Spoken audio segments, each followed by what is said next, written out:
What's up, everybody? Thanks for tuning in to episode number 4 of the Rutting Duck Podcast. Today's episode is special. It's about to be good. Today we have on a guest. Do I sound all right? Yeah. Okay. Good. We got a mic, new mic. It's white. Looks a little gay. It's all right. But you had to make it rhyme. Yep. So, you probably just heard his voice. Today we have on the one and only Papa Art. The Yankee. The Yankee, as you can see from his Syracuse hat. So, to get it going, I'm Dylan Hotaling. I'm Jay Rowland. I'm Weston Hotaling. I'm Papa. That's Papa Art Hotaling. Today's episode was supposed to be a little different. We had somebody plan to come, and last minute he wasn't able to make it, and I was actually at Papa's house. I said, "Hey, Papa, you want to come be on the podcast?" He was like, "What?" Okay. So, he's here. We've been talking about this for the past 3 episodes. Every single episode we've talked about this. So, we got a different setup. I guess we'll just jump in here, Papa. So, would you like to talk about your near-death experience while duck hunting? Well, certainly. Why not? When was this? How long ago was this? About 20 years ago. 20? Yes, close to it, yeah. So I would have been alive. Yeah. Oh, okay. Yeah. Wow. You were little. And where was it? On the Little PD River. Okay. It was the last week of regular deer season, so it had been 2 weeks before the end of duck season. We'd had a lot of cold weather, a lot of ice. And for some stupid reason, I decided I was going duck hunting with some friends, your Uncle Ricky and your Uncle Charles. Mm-hmm. And they got in a bass boat, which was a nice, black, pretty bass boat. I got in a one-man wooden boat. Thought I was going to be smart and get somewhere they couldn't go. So I went down river and went in this here lake, and I found me some ice to dock on. I said, I'm going to dock on this ice. Well, no more than I got there. I'm in coveralls. I'm in waders. I was thinking I was going to get out the boat and stand on the shore and shoot ducks. Mistake number 1.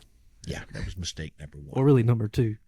Yeah, number 1 was going out there to start with. In it bone cold, down about 20, ice everywhere. And I'm in a one-man Carolina boat, which was just unbelievably stupid. With like 4 boxes of shotgun shells, my shotgun, me covered all up in winter garb. Anyway, I got into the lake and I see this pretty shelf of ice. I said, I'll just push up on that and wait on the ducks to come. Yeah, that didn't work. As I pushed up on it, I didn't realize there was a limb halfway underneath the boat. So when I hit that motor in high gear and I flew up there, I said, okay. About that time the ice broke and the boat tipped sideways. And like an idiot, instead of turning back, I leaned with the boat. Well, it was only 6 inches out of the water to begin with. Needless to say, it went down like the Titanic in a quick and fast hurry. So here I am in a set of chest waders filling up with water. And it was deeper than I was. I found this little teeny weeny little limb and put my foot on it and proceeded to scream my lungs out to anybody that would hear. Shotgun is in the bottom of the river. The battery of the boat's in the bottom of the river. Shotgun's still in the bottom of the river. To this day? To this day. It's 1100 Remington, still down there. You think I was diving in there for it after I'd like to froze to death? No, it could stay right there. It sounds like you tried. I didn't try. I just stuck there. So I'm holding on to this little bitty limb, and my foot's on another little bitty limb, and I'm up to my nose, and I'm reared back hollering my lungs out for help. Well, those two heard me, and they come running. Now, you got to remember, I'm at the back of this lake. It's between a bunch of trees, and I had wheeled in there, and Charles's boat was brand new. Brand new. And they saw me laying there, or in that water up to my nose, and I'm holding on to a limb. And they, for some reason, bless his heart, he gunned it, went right through the trees, over the top of the trees, right through. And they grabbed me by literally the hair of my head and pulled me up until they could cut the straps on my waders, because they're full of water, and just let them slide off. And all I had on was coveralls. Needless to say, I never did that again. So I'm gonna assume it was a little brisk in that water. Oh yeah, I mean, just a little ice on the water, so the water couldn't have been over 32 degrees. So I guess those are like friends for life from there on. Well, they considered your uncles. They might as well have been. Yeah. You know, I didn't know until I was probably in my teens that they weren't actually my uncles. Like, they weren't blood kin. Yeah. No, we've known each other since 1983. Yeah. I mean, they'll always be considered my uncles, but we go together and stayed together and did stupid things together. Some of the things I can't say on here. And sure you can. Oh no. There's no regulations. A lot of those things consist of alcohol. And Well, if it was a long time ago, it's okay. Yeah. I mean, hey. Nothing your tender ears need to hear. I think I've heard there's plenty. So Bar hopping to the beach and that's falling in the stupors, all that kind of stuff. So that's one out the way, just a little taste. So I guess we'll talk about Jay. You went on a hunt yesterday, correct? Yes, we did. As y'all know, it was opening morning for South Carolina duck season, and we got an invite from the fella we were supposed to have on. He said he wants to try to get back up with us and find another date, but he had a family thing come up. But he texted Jacob and offered us a spot in his hunt. And so we contemplate, because we've never spent opening morning away from our private holes. Yeah. You know, it's kind of sentimental. But we finally made the decision and decided to go. And I don't hunt WMA land like that, you know? So I didn't know a few of the rules and regulations of this place. But I have to get with him and figure out the name of it. I think it's called like Sawi or something like that. It's not directly in Georgetown, but it's pretty close. But we get down there, and I've hunted the river, but the rivers around here ain't like what we went and hunted. There was probably, I'd have to say 500 trucks with boats. I mean, they were loaded. I'm probably being a little exaggerating a little bit, but I know for a fact there was over 150. Man. But we get in there, and the fellas that invited us, they stayed the night in the spot so that we would be able to hunt there. So, I mean, from where we are, Georgetown's like, what, almost 2 hours? Well, it was only actually like an hour and 17 minutes to get to this place. Oh, okay. So what time did y'all have to leave? I woke up at 2:20 yesterday morning. Good night. Yeah. That's hardcore. Yeah, that's dedicated. You got to get after it, you know? That's just pure crazy. But we went down there and had us a good time, but they told us that we were going to cook breakfast out there, right? Mm-hmm. And you know the little buddy heaters got the little green propane tanks? Yeah. Okay, well, that was what we were using to cook. They had like a Blackstone that you could hook that up to and cook on it. And so we get down there and we're starting to cook, and the boy and Brandon said that it wasn't getting hot enough, and it kept turning off, and it wouldn't cook nothing. But they proceeded to run the buddy heaters all night long on that same propane.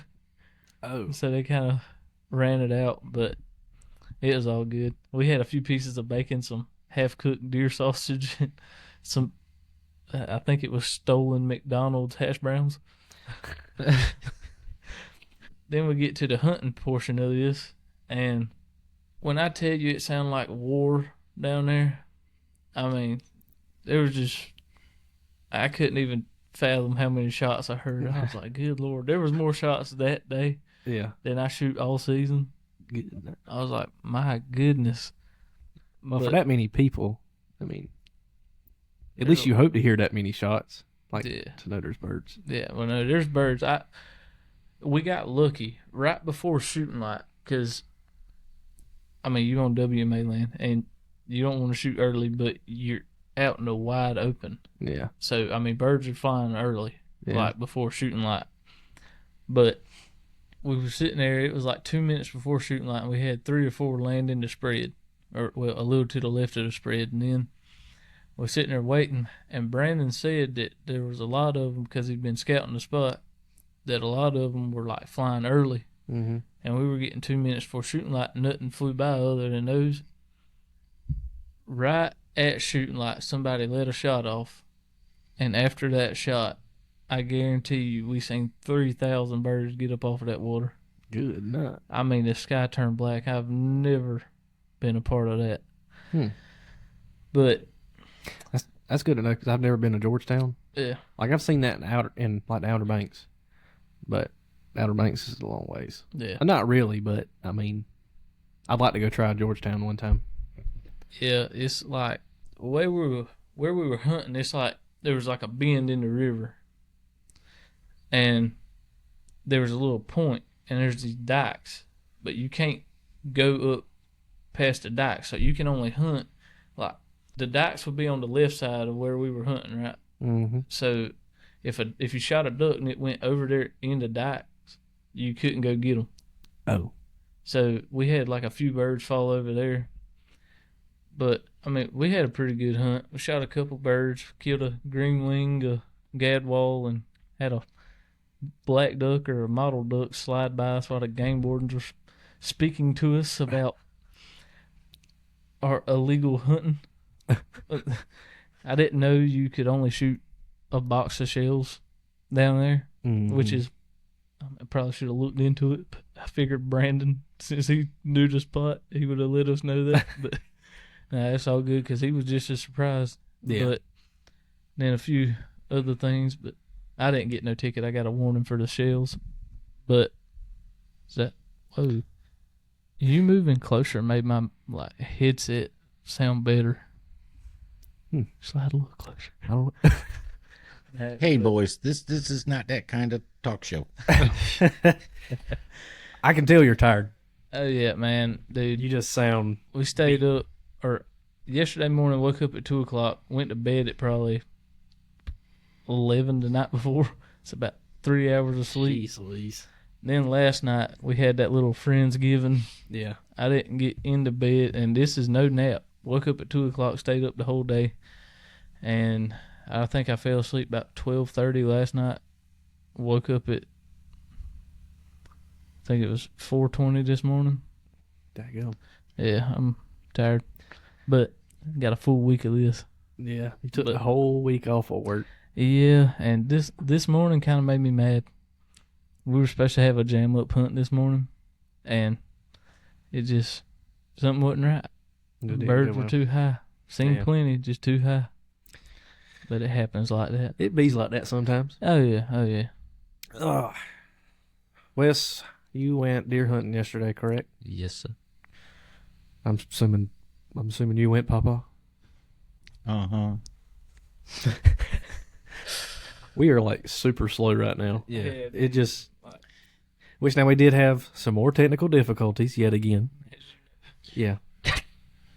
I think that's what we're going to be known for. Yeah. Hey guys, we had technical difficulties. And then it just takes a while to get rolling.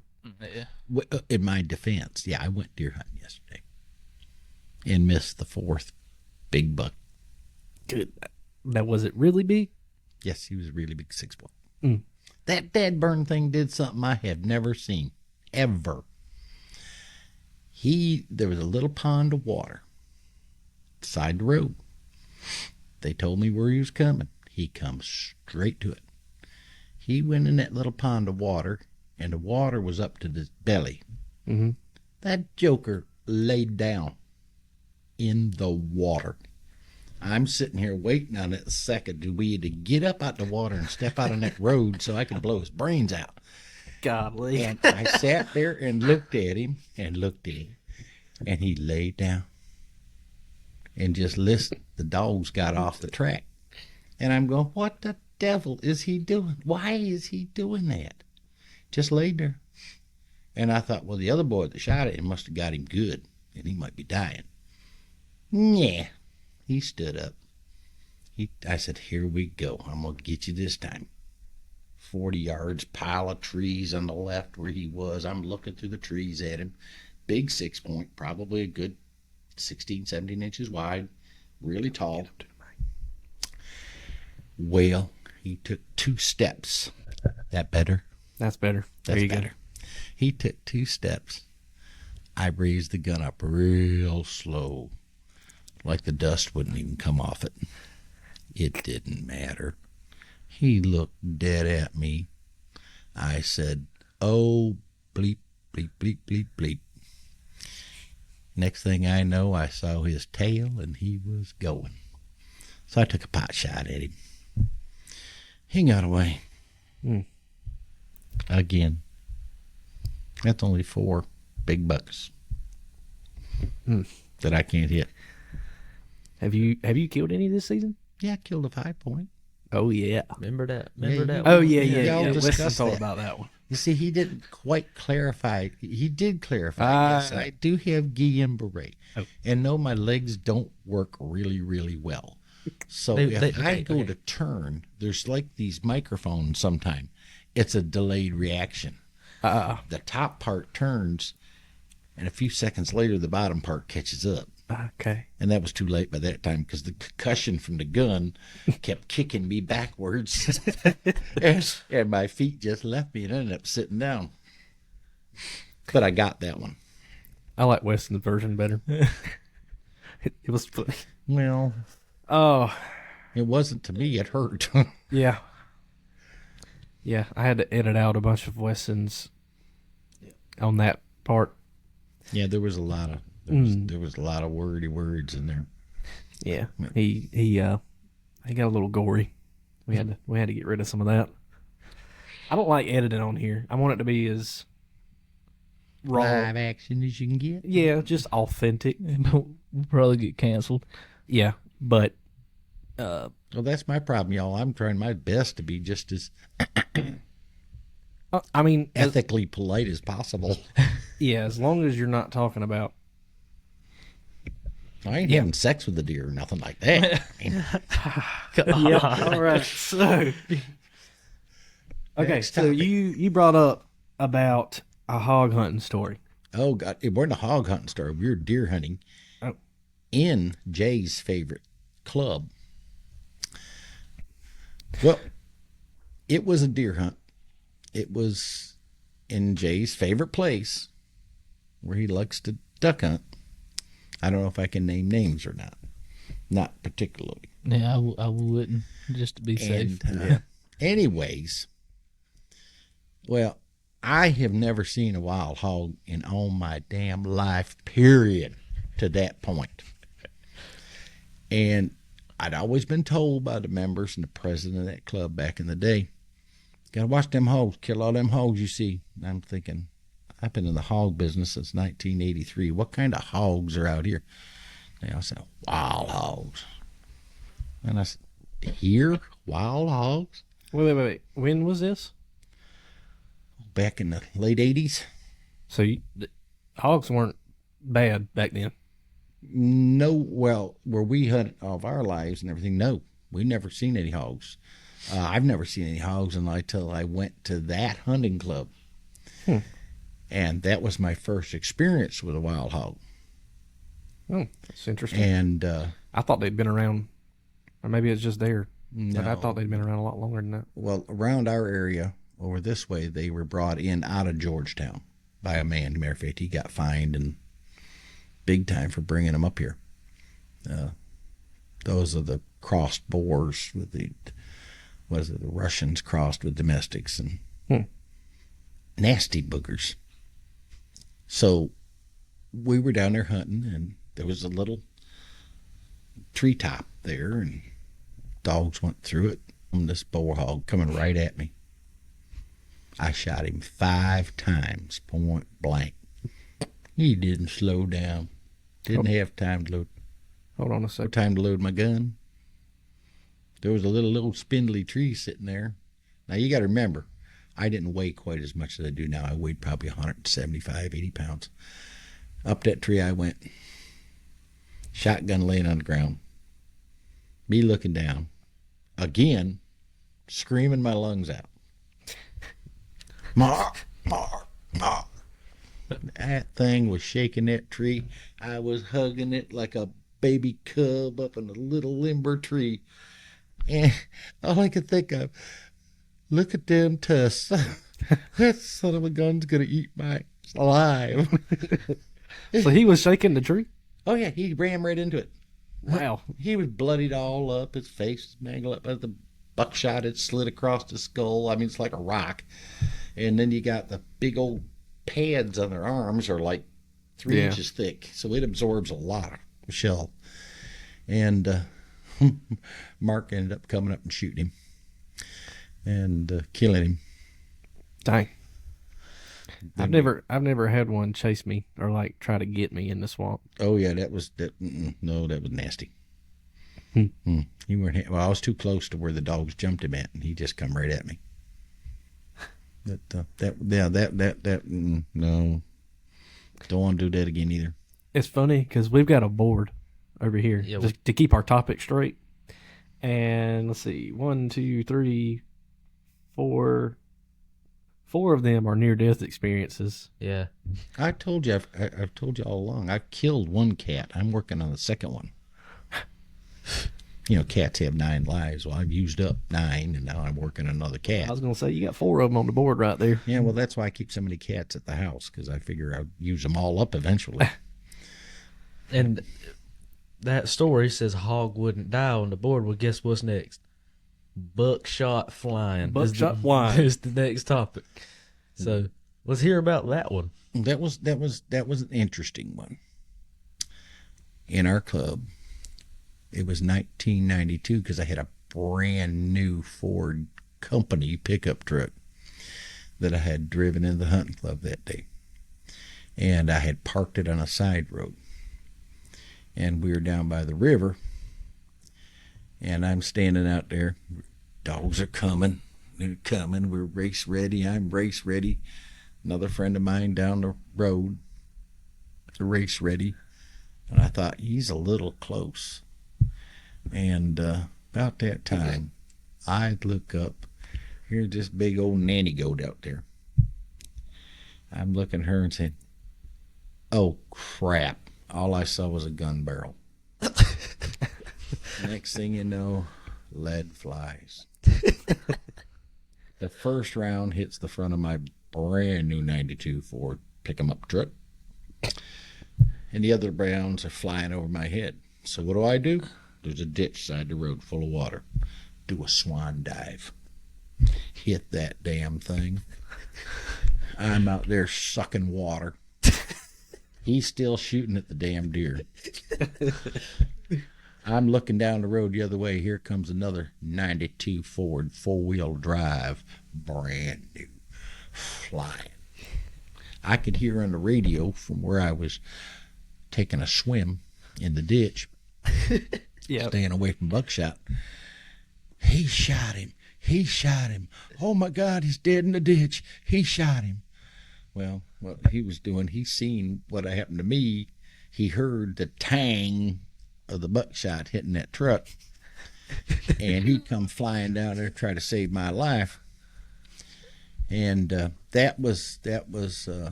yeah. Did you end up whenever? And he missed the daggum deer. Well, I would imagine when he seen your little head stick out, he probably tried to pull away. Well, he the one that shot me? Yeah. Oh no, he just stood there with his mouth gaping open, mosquitoes flying in and out. Oh. And he realized, oh crap, I think I shot him. He didn't shoot me, but it daggum close. You know what buckshot sounds like when it comes by your ear? And a lot of it. Yeah. Would you end up chewing that dude out after? Did you end up chewing that guy out after once you got out? No, I had gun crap my pants and wet my pants and everything else. All I want to do is get out of my nasty clothes. Speaking of pants, next one is Uncle Ollie's pants. Yep. So what is that about? That's a good one. We were in the same place that got shot at several years prior to that. And I was out on the road, and he was down by the river. Uncle Ollie was down by the river. All of a sudden, there, boom, boom, boom. I hollered on the radio, Uncle Ollie just shot that 8-point. And they said, okay, we'll head down that way. And I said, I'm going to him. Me and another old man started walking in there. I had a big old hog leg 44 Red Hawk. Ruger Red Hawk sitting on my hip. We went in there. All of a sudden, we heard screaming. I'm going, what in the hell is that? And he said, I don't know, but I think that's Ollie. Got down there, and here's Mr. Ollie laid out there, standing up, no breeches on, his drawers half off, the deer standing up, wobbling around. And I go, what the hell did you do? He said, well, I shot the deer, and he's still alive, so I got on his back and was going to cut his throat. And I said, but how come your pants tore off you? Because he backed up underneath me, hooked me in the pant leg, and ripped him clean off. Golly. And he did. He ripped both legs, got both legs somehow, and he cut him a flip, ripped his pants off, jerked him all over the place. And then he was laying there, so we thought he was down. So Ollie had to come out the woods in his drawers, and me and Mr. Howard grabbed the deer, started pulling him out.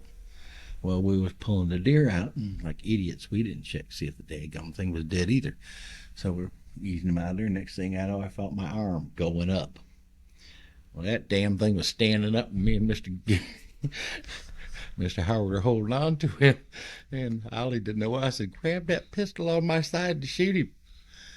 Well, that was about as stupid as I ever done, because he took the daggum thing right between both our arms, put it to his head, and pulled the trigger. Now, if he'd have flinched either way, somebody got their hand blowed off.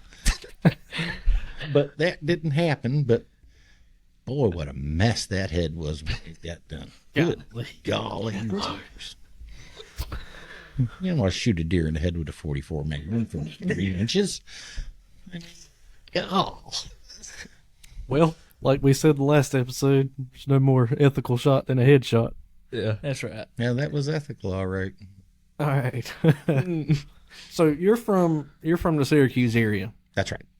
What was the town called actually? My hometown is Manlius, New York. Okay. Just southeast of Syracuse. Graduated from there, went to Syracuse University for a couple of years, studied early child development and early child psychology, and then come down here and went to work buying hogs, because hogs were smarter than children. And that's how I got here. So the Adirondacks? The Adirondack Mountains. Okay. So you used to hunt there a lot. Yep, we had a camp up there. Family still has the camp up there, and we went up there. That's where we did most of our deer hunting. It was up there in the mountains. It was a lot of fun, except one time. Yeah, is that the one time we have? Yeah, that's the one time. So tell us about that one time. Okay, I was used to seeing the bears at the dump, and I forgot that we're only 5 miles from the dump. So there were bears around there. I was 14, and we were on a deer drive. It was a man drive. We don't use dogs up there, never have. I mean, they never allowed it. So we'd take a little block of woods, and we'd put the drivers at one end and the standards around it. And they drive through the head of woods and drive the bucks out. Well, that particular day, my cousin Gary and I were together because he was 17, I was 15 or 14. He was going to make sure I was all right. And then we were standing next to this big log to give ourselves some concealment in case the deer come by. And we kept hearing this woof, woof, woof, woof. And we were in a bunch of thick cedar trees, on the edge of a bunch of thick cedar trees. And we kept hearing it. Woof, woof, woof, woof. And we said, what the hell is that? Carrie said, I don't know. No more than he got, I don't. And the no come out. This black bear come flying out of that thing at a dead gallop right at us. I don't think he ever saw us. But he looked at me, I looked at him. He's standing there with a 30-30 rifle. I'm standing there with a 20-gauge Ithaca pump shotgun with slugs in it. And neither one of us had the intelligence to shoot the bear. So we just ducked down under this log. And he come scraping up over the top of us, and I looked up, and all I saw was bear belly as he took off. We got in a lot of trouble for not shooting that bear. So you could have shot him? Oh, yeah. Yeah, it was perfectly legal. Huh. And they are perfectly delicious. We can't Really? shoot bears, can we? Not if you South don't. Carolina. Yeah, not if you don't have a license on it. Like, Not here. Not in the I States. think you can shoot No. on period. North Right. Carolina, you have to have a tag, ain't it? Yeah. And not everybody gets a tag. Used to. We used to get them on our licenses. Now you got to apply separately for your bear tag in North Carolina. Hmm. That sucks because we used to get one every year. All right. So How is that bear meat? Absolutely delicious. It's sweet. It's tender. It's not like anything you've probably eaten. It is a very sweet flavor to it. It's very soft meat. It's real, real good. there was a few. Well, this has been several years ago, but you had gone on a work trip, Mm-hmm. and you had shot a deer on your work trip. Yep. Where was that? That was in the panhandle of Oklahoma. Okay. And what was it? A whitetail or was it a Mule deer. it was a mule deer? Mule deer. So this is on a work trip. How did you manage that on a work trip? You're retired now, so you can tell about it. I can tell about it, but it weren't exactly legal either. Oh, how many years ago was it? Oh, gosh. 15, 20 years ago? oh, It's fine. you can admit to that crime. Yeah, Oklahoma. The rules are different now. It might have been legal then. No, it weren't legal. it was still a long time ago. It's fine. Yeah, I just got there I flew into Amarillo and then drove from Amarillo to Guyman, Oklahoma. And by the way, it's so flat out there you can watch a dog run away for a week. And Good night. I got there, got situated in a hotel, went to a restaurant that morning. I walked in that restaurant. Now, this is my first experience with open carry. I walked into the restaurant, and every soul in that restaurant was carrying a hog leg.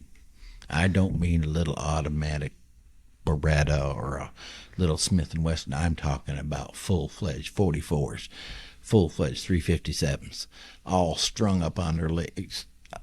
45 Colts, you name it, they had them on it. I said, is this a law enforcement convention? To the waitress, and she turned sideways, and what she's got on her, she got a 357 strapped to her side. She said, no, honey, this is Oklahoma. Everybody totes here. I said, this is my kind of town. And at any rate, that afternoon, the man I was supposed to come down there to assist, he said, hey, you want to go hunt a mule deer? I said, I hadn't got a license. Don't worry about that. We got that under control. And I said, yeah. Oh, I got no hunting clothes. It starts raining. I'm just out there in my jacket, my blue jeans, and a shirt. It's about 38 degrees, colder than crud, raining up a storm. I said, where is this deer? He said, we got to go up this gully. Well, their gullies are just from rain wash. Like I said, you can watch a dog run forever. But they have these little gullies that go through the ground, and we slogged up one of them things and got up there and crawled up to the edge of it. And he said, "Don't move. Let me look." Yeah, he's right out there. Now he handed me a 50 caliber.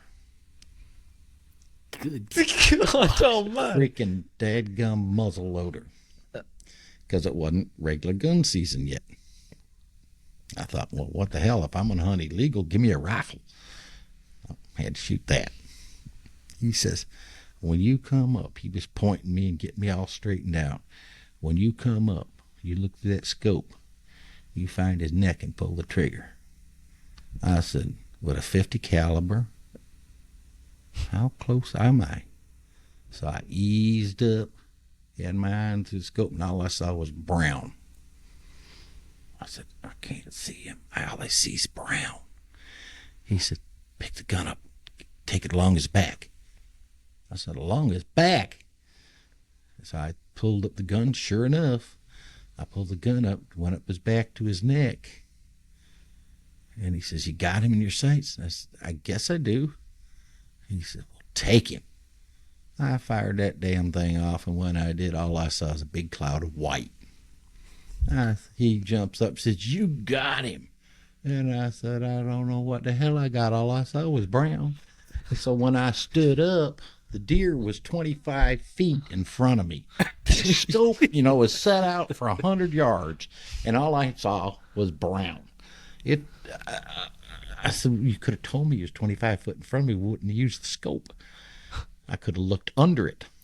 Somebody just shot one. Somebody just shot. Yeah. It weren't me. You smell anything yet? No. That was close.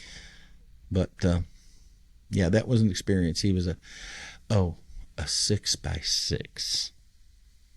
In other words, I said 4-point, and he said, it's a 6x6. Because they don't count the brow tines. I said, okay, nice 8-point. He was probably 20 inches wide, 20 to 25 inches tall. If you mount him on the wall, he's sitting halfway down the wall, and his horns will be on the ceiling. Bet that was Uncle Charles. Shooting across there at the farm. It sounded like it was over there. Probably over there at the house. Sorry, didn't mean that. So, the very next year, there he goes again. He must have missed. Must have missed the first time. I had to kill it the second time. And Blow the brains out. Yep. Second time was kill shot. Your Uncle Charles mangles a lot of deer. Oh, man. Well, he didn't tell you about the last one? Hey, y'all. We probably don't need to hear about it on here. He shot one last week.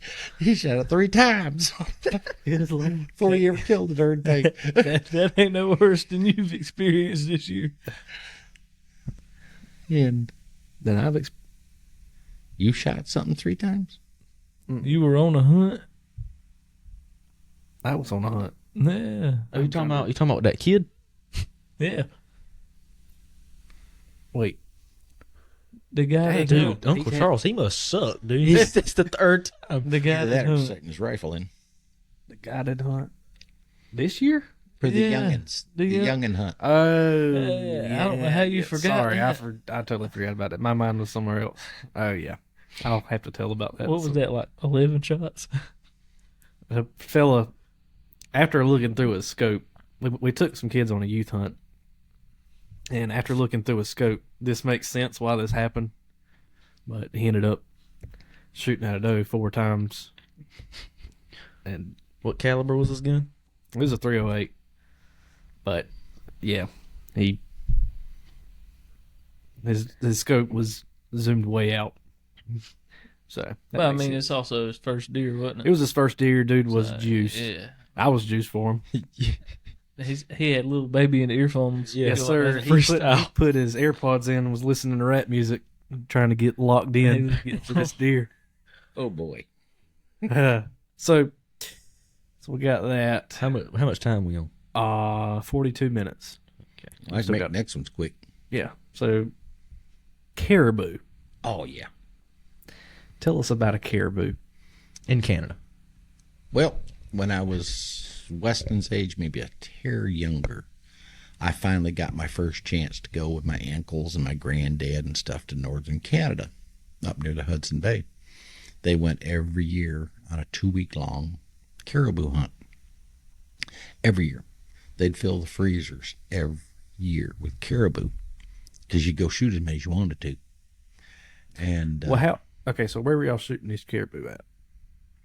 northern Canada, just about 60 miles to 70 miles south of the Hudson Bay. So you're out in the middle of nowhere in the tundra of Canada. Ground's froze, 20 below zero. Cold as the well digger's honey butt in January. It's cold. And your guns would freeze up if you didn't have them with the right grease on them. You couldn't put oil on them. You had to grease them so that the bolts would work. And back then, you were only shooting 30-06s, 308s, or a 30-30. And you had to get relatively close. And they'd come by in herds. And they always told me about it, and I'd never believed it. And most of the times, they would shoot a big bull, but they didn't want the bulls because you can't eat the horns. Mm-hmm. So they'd waylay. Every once in a while, one of them would waylay a bull, a big bull. But most of the times, they'd be shooting the cows. And like I said, when you saw a herd, there was hundreds of them. And now that I think about it, it reminds me of the olden days when they shot all the buffalo, and there are thousands of those things. And we went up there and we shot 2 pickup trucks full. That was about 8 or 10 in each truck. And you drive down the interstate coming from Canada with all these legs sticking up in the air, and they're all froze solid. 8 to 10 caribou per truck? Yeah. Good. Oh, they were stacked on top of each other and then ratcheted down. God almighty. No, This was a different time, though. You can't, I know you can't do that now. Yes, they can, and they still do. But you can't, well, I know you can't. I don't know how many they're allowed to shoot at a time, but we were up there and can't remember when it was, and your grandmother and I were coming back from North Syracuse and saw a pickup truck load come down through. And I said, they've been caribou hunting in Canada.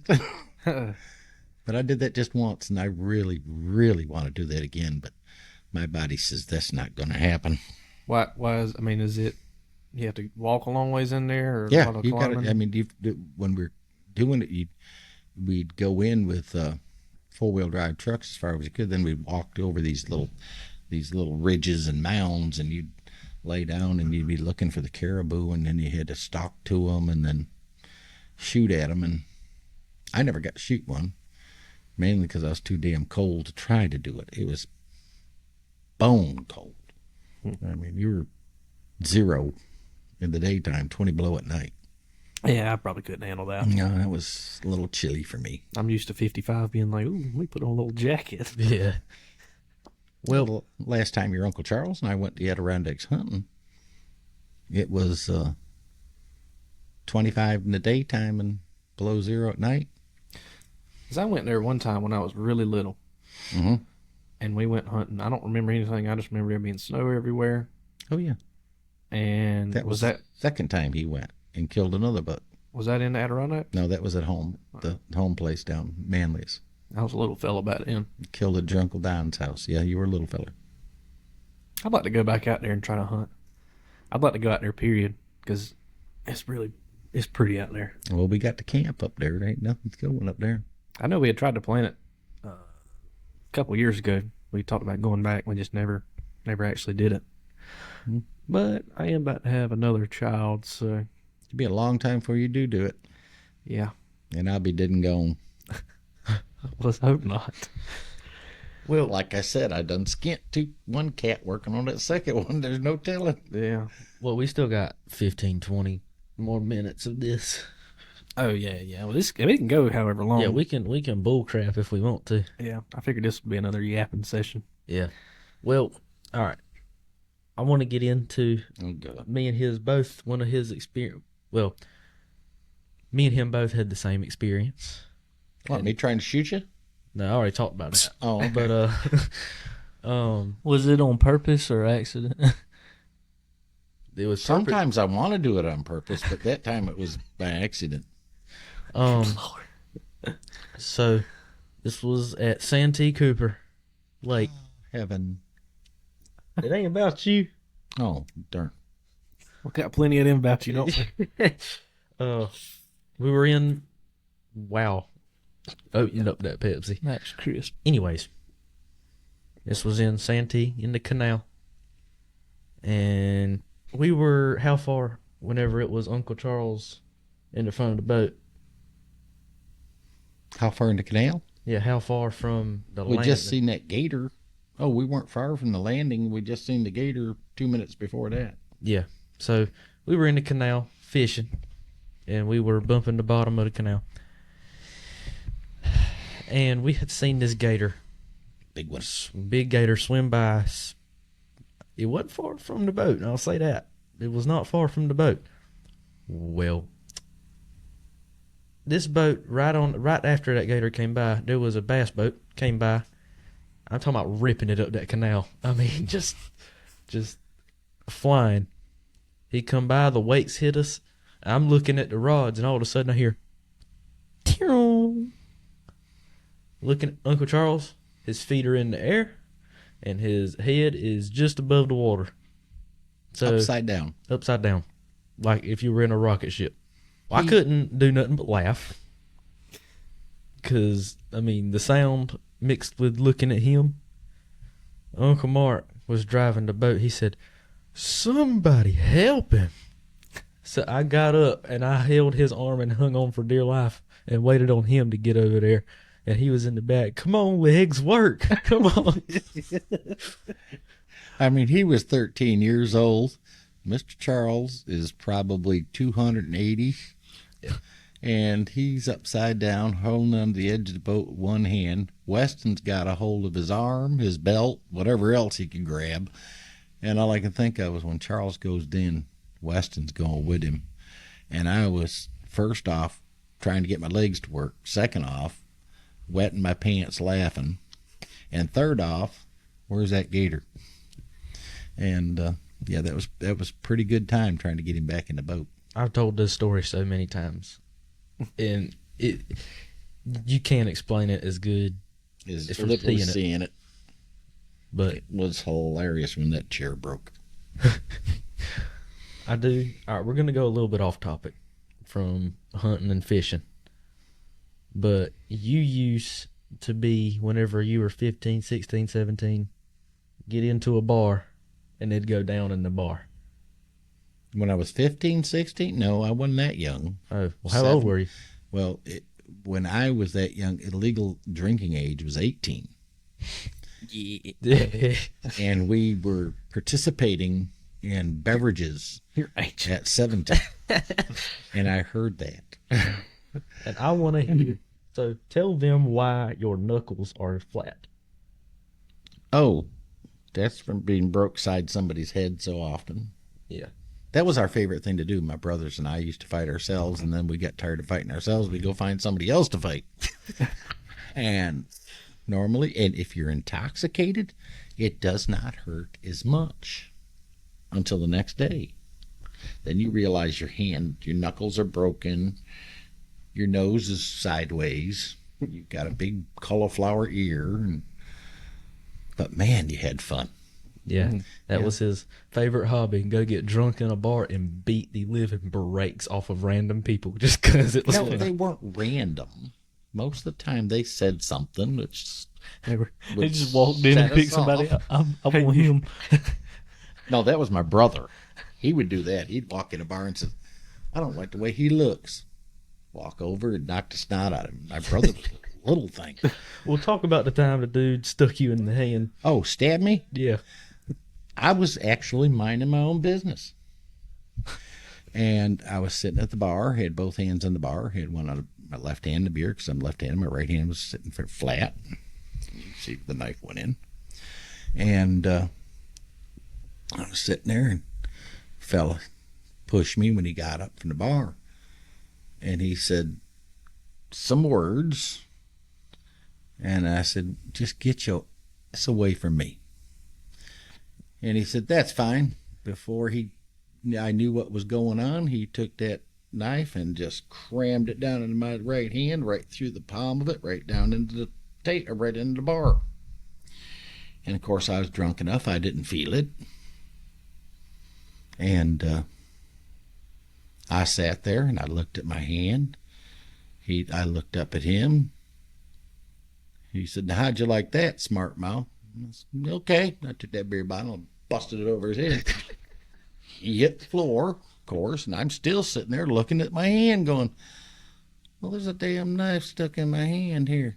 My brother, bless his soul, walks up and looks at it and he says, "You know you got a knife stuck in your hand?" I said, "No joke. What do we do now?"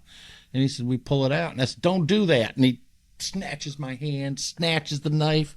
Blood flies everywhere. I'm going, "Why'd you do that?" He said, "'Cause it was stuck in the bar. You're taking up space." We still got drinking to do, brother. Yeah, that's exactly what he said. We still got a lot of drinking to do. Get it lower. And I'm, no. Didn't you say the beer bottle that you smashed over his head was a full beer bottle? Full beer bottle. So it didn't even shatter? Nope. Still drinking. Them old Budweiser bottles are tough. Oh, you heard it was a clank? Well, just a big thud. It's like that video of the guy that it's like some kind of LGBTQ rally, and they get mad, and he hits them with a frying pan. Pong, pong, pong. So he stabbed you in the hand. You hit him over the head with a beer bottle. He's on the ground. He's passed out. Oh, he's out. He's out like a light. I mean, he's gone. And the bartender says, "You guys got to get out of here." And I said, "What for?" He's the one that stabbed me. He said, "The sheriff's department's going to lock your ass up." And I said, "I guess it's time to go." So I went home. And we thought about going to the hospital, but Donnie said, "I'm driving, and if I drive, I'm going to get caught for drunk driving if I take you to the hospital." So I had to go home. Then had to go let it sit all night, and then I slipped on to the hospital because I didn't want Mom to know. Oh, Lord. Well, y'all can talk about whatever y'all want to talk about, but there's one more I want to hear from him, and that's whenever the dude in the hospital punched you in the face and knocked you out. Oh. Me? How are you alive? Well, I was on the sheriff's department at the time and on the rescue squad. We had a rash of wacko nutcase stabbing everybody. He was running around what we call Front Street in Mullins. He was just out there randomly stabbing people in their behinds and behind their legs and stuff. And he was literally just My stabbing. house is going on that road. And it was on the block there. I know where you're talking about. And, Yeah. you know, we were trying to find this dude. This big fella. I mean, big fella, like 6'6". Looked like a professional wrestler. What the heck he looked like. But he got stabbed in his butt cheek. Tore it. They went in there, stitched him up. He said he weren't staying. Me and another detective, officer, were there and told him, "No, you got to stay. You got to get medical treatment." He said, "No, I'm not staying." And we said, "Yeah, you have got to have medical treatment." And he told the other officer and myself, he said, "Get out the way." Next thing I know, he takes Jimmy Floyd and sends him through the door. I'm looking over. I reach up there, and I wail on the side of his head. And all it does is go. I said, "Oh, crap."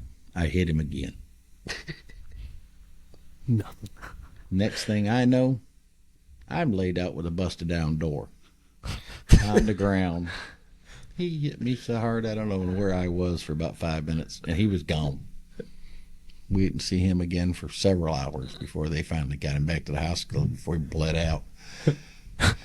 Oh. Yeah, those were fun times. So he didn't even get stitched up or nothing. He No, just, he wasn't going to do. He was going to go kill the sucker that stabbed him because he knew who it was, and he was going to go jack his brain. They finally caught this wacko. He was on something good. There was a story I've heard a couple times about you and Uncle Mark in a ditch having a shootout. That is what I was going to get to.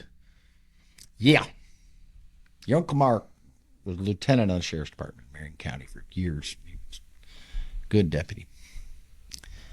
But he didn't like telling me stuff. And I rode with him all the time. And we had to go down to Britain's Neck, check on somebody, serve a warrant on them or something, if I can remember right. And parked side the road.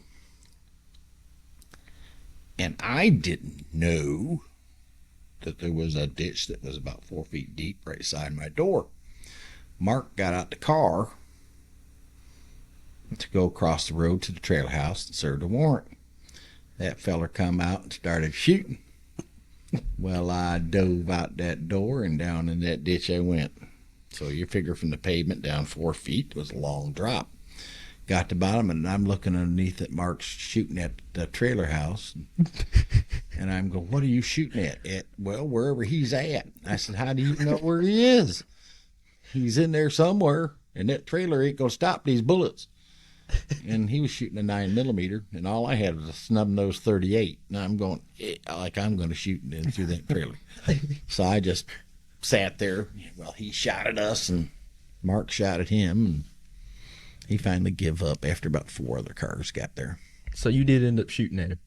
Not that time. No. So there's no point with the little shorty. A little shorty 38. No. Well, you got to join the fun. I mean, I did that behind Anderson Brothers Bank when 2 officers. Wait. When?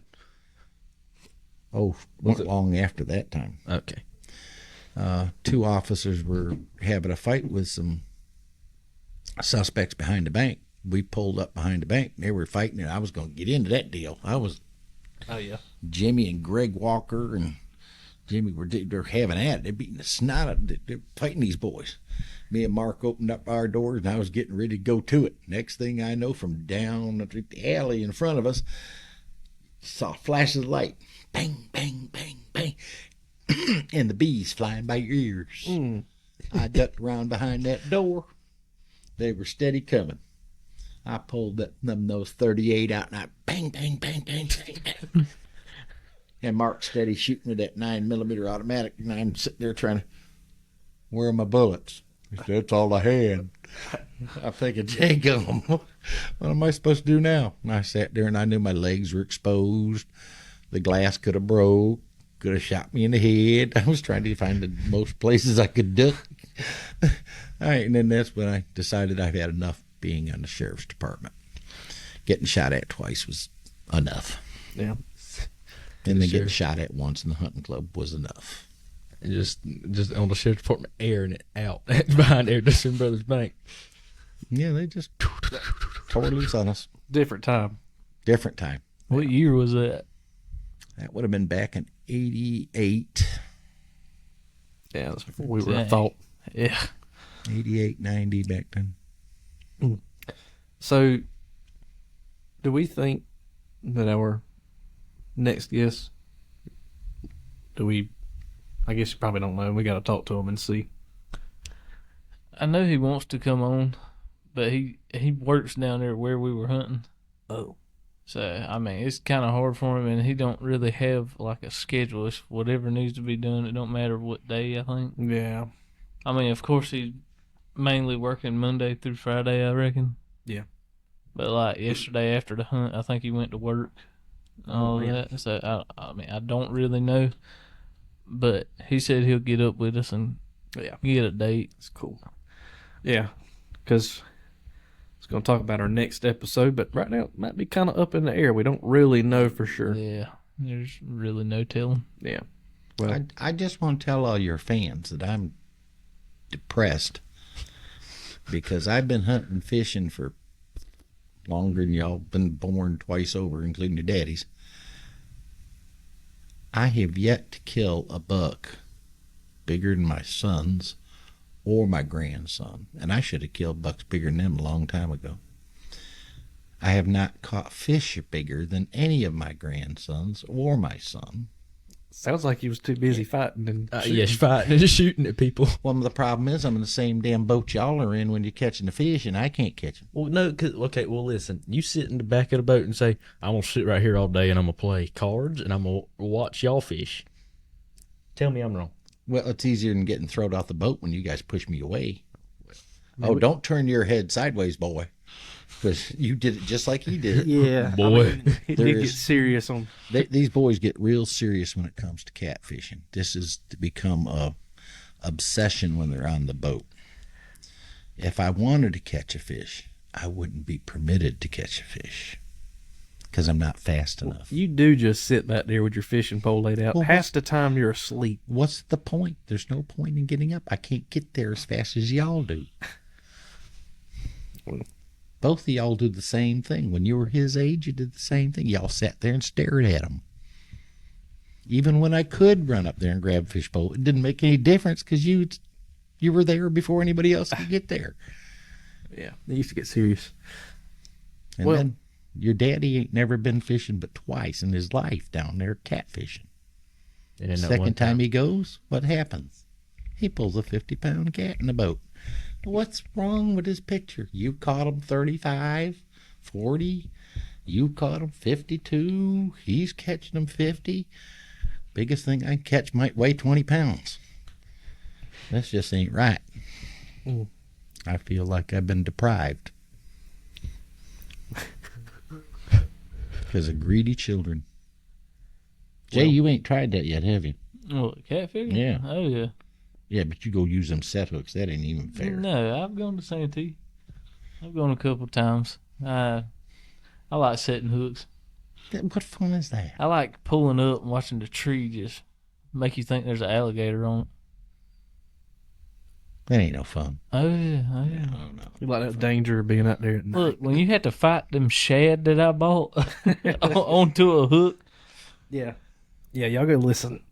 That was hilarious. Yeah, that was what, last episode? Okay, give me 50. All right, then give me 25. All That's right, my do last. 10. That's me. He got the this is the 25. lowest I'm going. He got the 25. He said, "That's the lowest I'm going." She was still looking at him like he's stupid. Fine, give me 10.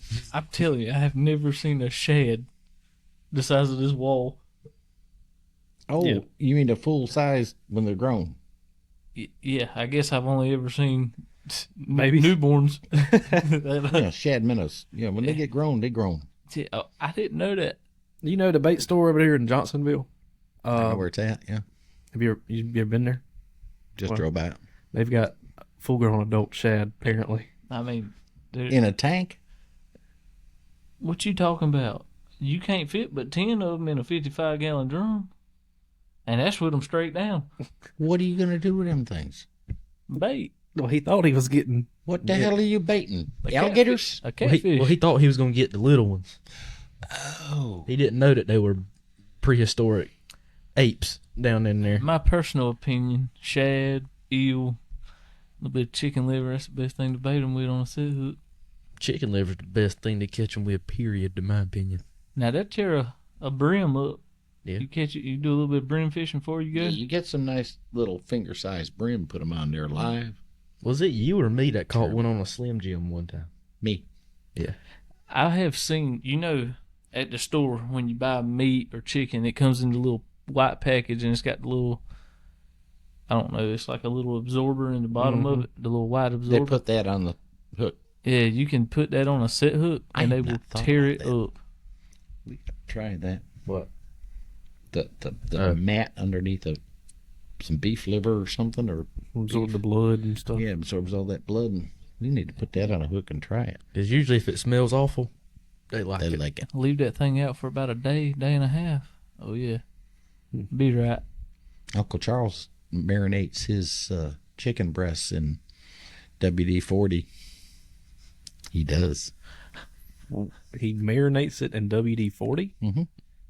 to... Catfish. Oh, I They- thought you were talking about the cook 'em.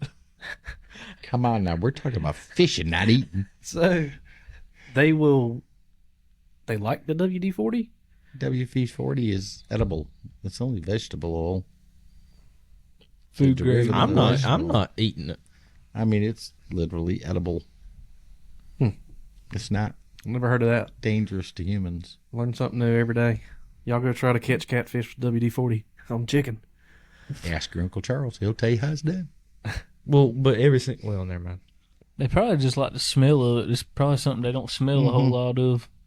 Yeah. The oil's in it. I'm curious to see how this new mic sounds. Yeah, dude, I feel like I'm screaming. I think my tiredness is getting to me. Yeah, you look like you could Like, die right now. I've got Yeah, a when pounding headache. when he was talking about his stories, Jay was like he was about to fall out. Yeah, dude, I've got like a pounding headache right now. So you've got an early morning, which not that bad. No, we're going to run dogs in the morning. Oh yeah. We're taking the day off from the ducks after the disappointing morning we had today. Yeah. Maybe I can tell you all another funny story about Jay then tomorrow. Maybe so. You going tomorrow? Eventually, yeah. I'm gonna cut them down. They better not run out with a fork. He getting it. And don't shoot one without no fork. Oh yeah, I'm like. So a 3 points in for a bad. Let a headache. 43-pounder walk out. I got a 43-pounder. You want some meat pretty bad. Well, hey, them little tenderloins, little back straps, tender. Just blow it away. You know your daddy's going to roll his eyes at that. Oh yeah, he ain't gonna be happy, but I'm just playing. I would never do that. Not on Famous purpose. last words. Watch now tomorrow. There's gonna be like there'll be a buck in front and a little baby running right dead behind it, and I'm gonna just fold it. Had that thing. Good Lord.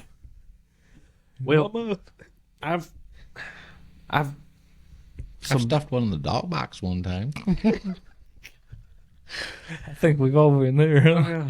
not me. You ain't started driving yet. I hadn't killed one that small yet. Yeah, I did. I know you've got a few. Maybe 2 or 3 times. Well, it's different in front of dogs than it is sitting in a stand. Yeah, because you can't quite see what's going on. I'd like to know who shot all those last night. I went to Mr. T's, picked up my deer meat. And there were about 5 that wouldn't have weighed 40 pounds out there. Good night. Mm-mm. Just take it what they can get. Hey, when I worked at the processor, one dude pulled up with 3 on the back of a truck. And I guarantee all 3 put together did not weigh 100 pounds. Good night. I mean, those things, I thought they were rabbits. Just really Still big could've- rabbits. Just let the spots fall off. Yeah, I mean, I was like, good night, buddy. I was like, they have fun down there, though. You be driving down the highway. Oh, okay. You know what I I'm know what you're talking about. And they'd be just standing there, look like Civil War out there. I passed one dude, looked like he was shooting a musket. I was like, he had a beret on the end of it and all. When you were talking about the shots that went off yesterday, or when you were down at Georgetown, I got it adding up. You said there are 150 trucks, 2 men to the truck, 300 people shooting 3 rounds apiece. That's 900 rounds a minute. It was loud. That's a pile of bullets flying. Hey, you used to that. That's about how much, That's how much they let loose behind Anderson. Yeah. So, you got any... you used to duck hunt a lot, right? Oh, yeah. What? So I guess after the boating incident, you kind I of... quit. Yeah. I'm done. Yeah. So back in the day, we were talking about this in the last episode, how the duck hunting, the amount of ducks we see now has... Diminished greatly. Yeah. There's nothing like what we shot 20 years ago. Was there many people duck hunting back then, or was it... Actually, yeah, there was quite a few people duck hunting. A lot of people duck hunted. Probably the same as it is now, but there was just more ducks. You got to remember the flyways are changing too with the weather. You're finding more birds offshore during duck season. That's because the water's colder, the air's colder. They're going to stay in that colder waters and air. Out in the Midwest, the ducks come down later. Season's out. With the weather staying warmer up north, Yeah. the ducks don't come down as quickly as they used to do when it was cold here. It'd get cold up there end October. New York, for example, when our duck season was in, we're shooting in the snow. Yeah. And the ducks were getting out of Dodge, coming down out of Canada and stuff. And, when it got cold up there, they get down here and it'd be in time for our season. Now, you're not seeing the ducks until after season's over because it's staying so warm up there. They're not coming down they're just staying. Yeah. Speaking of that, banded wood duck we killed yesterday morning, it was from Maryland. Yep. And it hatched this year. Hatched this year. Yeah, he was a first-year bird. Hatched in 2024. Wow. He did look smaller than the other ones. Them other ones were freaking big. Yeah, those wood ducks were just as big as that. that. Ain't no swamp wood duck. No. They've been eating that corn. Them things, I thought they were big ducks. I was like, oh. Yeah. But maybe this year might be a little better because it's getting colder up north a lot earlier. Next week's supposed to be cold for us. Yeah. But I mean, season will it'll go out of season for the first split. But as long as it doesn't ice up north and there's clear waters, they are not coming down here. well, there's a lot of people that plant cornfields just to flood, just to hunt, to do guided hunts. Yeah. And I've read that has changed a lot of It's time. messed up a lot of hunting. Yeah. I mean, they know they got food. You know? Yeah. I mean, if that's they like don't the main have to- thing. If they don't have to go anywhere, then they're not going to. Yeah, I mean, That's just like when you went to Arkansas. Y'all had a great hunt. Right. It's gone downhill ever since then. Well, even back then, we just happened to hit it during Just a cold right. front. I mean, an ice storm, basically. And I think if it hadn't been for that, we probably wouldn't have killed any, hardly. now Louisiana, they say there's birds there.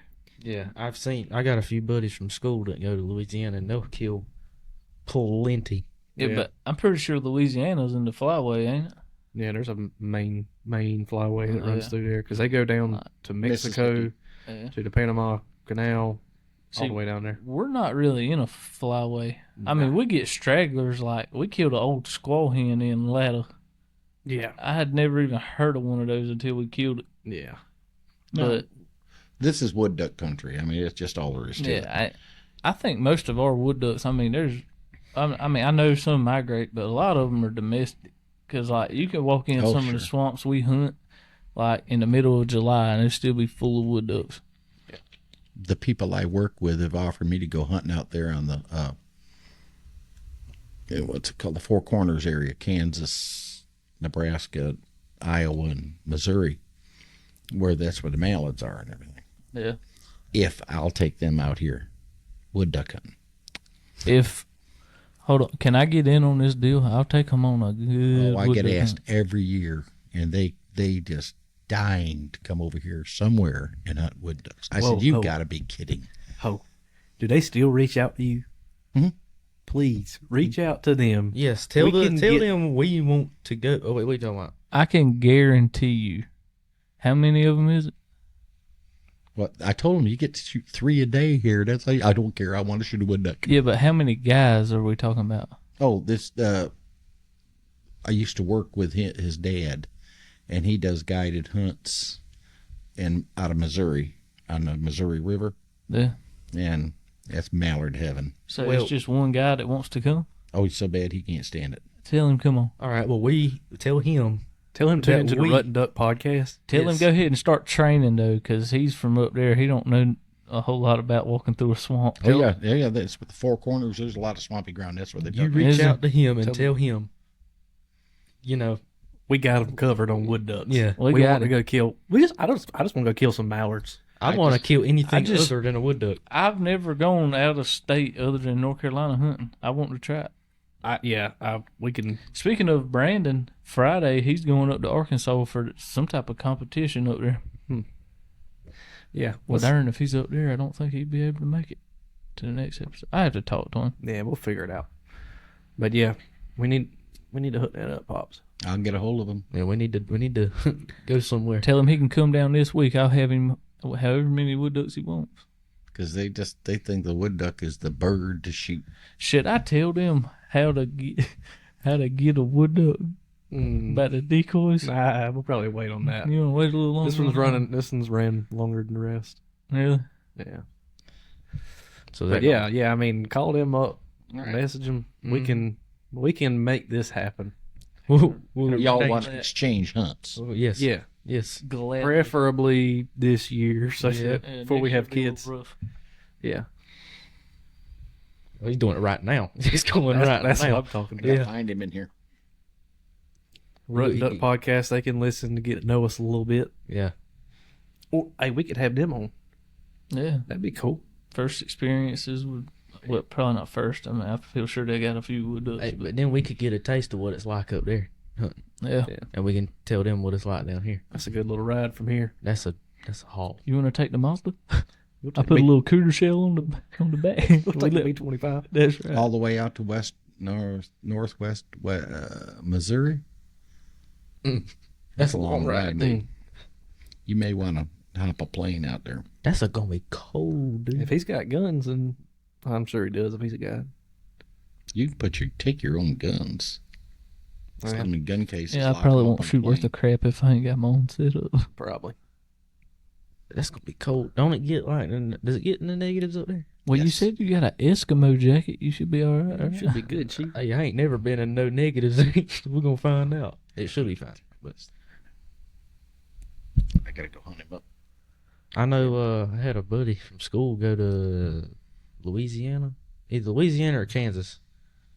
He was shooting in like the deep snow. They were out there in the snow. I know it wasn't In Louisiana. Louisiana?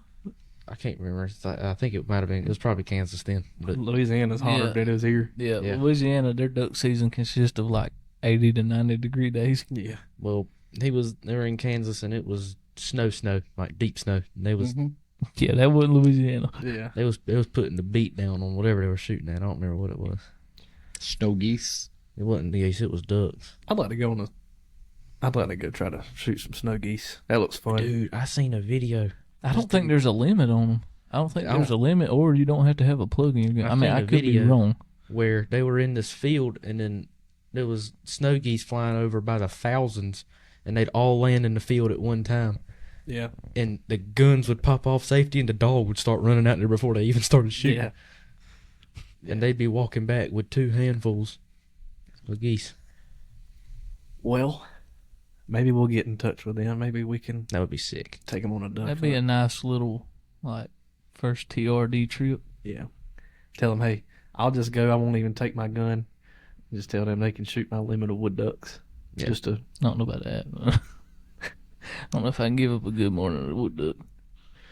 You telling me that you wouldn't give up your ducks for a good Midwest hunt of I got to help him shoot redheads, them. mallards? the guaranteed mallards. But look, do they have wood ducks there? No, that's why they want to come See, here. so he's gonna get here, and he ain't gonna know what to do because a wood duck's flying a lot faster than an old mallard. Mm-hmm. He's How many gonna, mallards you killed? I've killed a few. Killed a few. But they ain't as big as they are in the No. Midwest. Them big birds. The ones we killed in Arkansas were like our geese, Yeah. almost. Hmm. They were huge. But I think that's a good ending point for this episode. We're running my computer's. I mean, any moment it's going to explode. You can't hear it, but it's. Hopefully the belt don't start squealing. So Thank y'all for having me. I enjoyed it. yeah, I'm glad you could come, Papa. Maybe we'll get to do it again. That was just basically a little sneak peek of his. Yeah, between now and the end of deer season, there'll be like 3 more near-death experiences. Yeah. Let's hope not. Yeah, let's hope not. But Adventures of the old and ruthless. yeah, I swear, older folks just seems like it was different It back was in the day. a lot different. I It guess makes me 'cause want to wish I was but wasn't born back then. I think it would be fun. It'd probably be a No, blast. no phones. Nope. Just Just shoot stuff. Just Just 'cause you going. can. yeah, good times. Well, that's going to be an end for episode number 4, the Rutting Duck Podcast. Thank y'all for tuning in. And we'll catch you on the next We'll one. catch you on the next episode, guys.